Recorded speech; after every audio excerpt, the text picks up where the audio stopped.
Forza Motorsport's always been a series about innovation. We always want to push the racing genre, so we've made huge improvements because we want to get people excited about cars in general.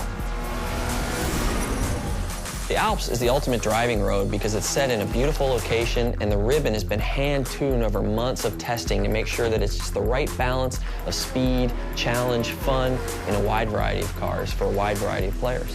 Because we're a virtual game, nobody's going to get hurt. Since we're not concerned about driver safety, we can go to these epic places like the Burmese Alps and build basically the world's best driving roads, and we have total creative freedom. We actually looked at 15, 30 different locales, and the Alps is just the most epic.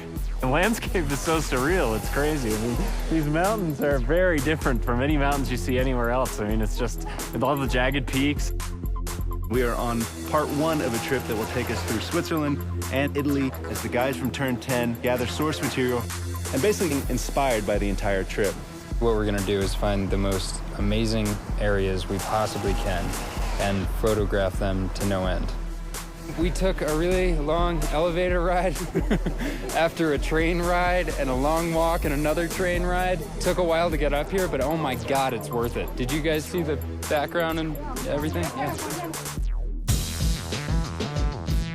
So right now we're at the Grindelwald region of Switzerland, and we're taking reference photos. We mount a camera to a tripod on a panorama head. The panorama head enables us to take pictures in different increments and multiple exposures. We stitch them all together and then we get an HDR. An HDR is high dynamic range image. Each frame that we do at a multiple exposure. So when you stitch it all together later, you can slide through all the different exposures. So you can go from a very dark scene with a little pinpoint where the sun is all the way up to a very exposed image. And that way it gives us the full range to play with when we go to make our sky domes later. We have a pretty long production cycle, so it'll probably be about a year of full production once we get home.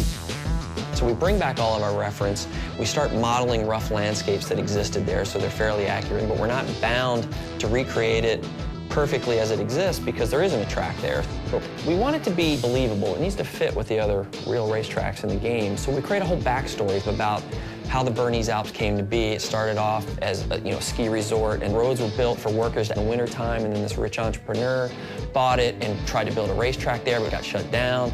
So by creating this rich backstory, everything is there for a reason. It's believable.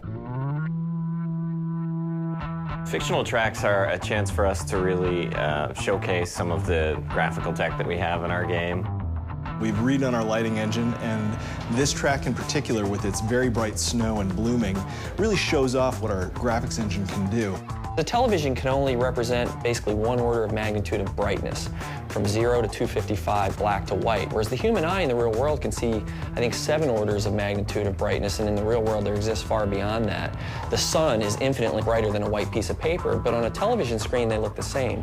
Well, we found a way to basically reverse engineer that at full HD resolution on the Xbox 360. So what we do is we captured high dynamic range images of the world, and that gets baked back into the lighting and the reflections on the car, which means the sun is order of magnitudes brighter than a white piece of paper and is brighter than gray asphalt, which basically makes the cars look really grounded in the environment.